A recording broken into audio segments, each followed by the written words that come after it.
Hey guys, welcome to the Trails End. This is team meeting number 10, the Fighting Spirit. Guys, you are almost done. You've been through the Trailhead, book 1.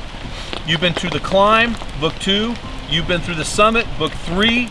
You've been through the Descent, book 4. And here we are, one team meeting away from getting through the entire series. So guys, congratulations on finishing strong. You know, this is called the Fighting Spirit. And when I think of this, you know, I think of Babe Ruth, who once said, "It's hard to beat a man who will never give up." You know, I think of my grandpa Ramos. I'm named after him. He's Jimmy Ramos, number 1. I'm number 3. And I remember that guy worked hard all of his life, and he was a fighter. He was one of the toughest guys I ever knew. Full-blooded Portuguese, 5'6". He was very, very dark-skinned, and man, he was tough. Second generation Portuguese, had to survive. He was the only surviving son out of 7 kids, and he used to tell me, I'm tough, feel these forearms, I'm tough. Working in construction all of his life. And I remember at 90 years old, I went to his house one day to visit him, and he said, you know, all I do anymore is pick up leaves around my house. And when I heard him say that, I knew that he had lost his fighting spirit. It wasn't a couple years later that he passed away into eternity. You know, my grandpa reminds me of Caleb.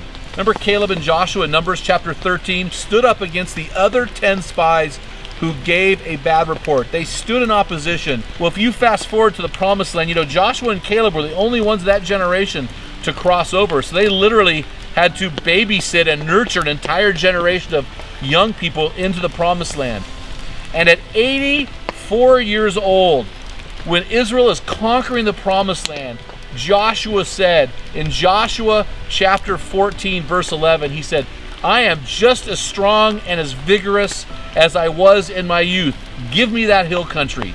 And I thought, man, there is a man with a fighting spirit who had the eye of the tiger until the day he died.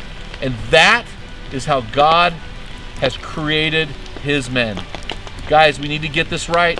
Our families are depending on us to finish strong, because when a man gets it, everyone wins. Guys, thanks for pushing through this series of books. You have made it. Have a great study. You have gotten out of the anonymous bleachers, and you are in the arena. God bless you, and thank you for being one of our heroes.